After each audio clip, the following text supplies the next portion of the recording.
Hey, what's up, guys? My name is Law Payne, a serial entrepreneur, but best known for helping people get in the best shape of their life. Based out of Kansas City. Yeah, I just love helping people and making an impact. So I got a quick question for you. So entrepreneurs that are looking to get started, what do you think is the biggest mistake they make when they're getting started, when they're scaling up a company? Biggest mistake? Well, I just use myself as an example. When I first started out as an entrepreneur, some of the mistakes, or one of the biggest mistakes I was making was not having a coach.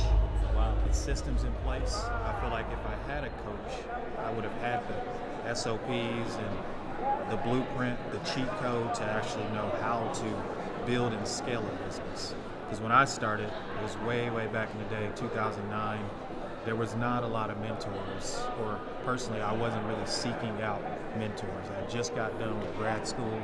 So if I was to go back and do it again, I would have for sure found a mentor or a coach to give me the cheat code.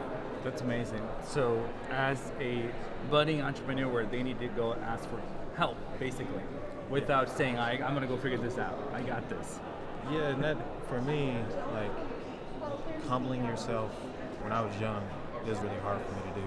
But yeah, seeking out help and not being afraid to seek out help and just being coachable and wanting to learn and continuing to better yourself on a day-to-day basis. I always find myself, I coach other people, but yet I'm still being coached. So what does that tell you? That's right. And I also look at the best of the best athlete, they still have a coach. Yeah. Tom Brady, I'm like, all of the time. they're already the best. Yeah. So where can they find you? The best way to find me is Instagram and YouTube. Search Law Payne, LAW PAYNE, and yeah, I'm on Instagram trying to share content to also inspire and make a positive impact on any and everybody. Thank you so much, Law. Appreciate it, man. Absolutely.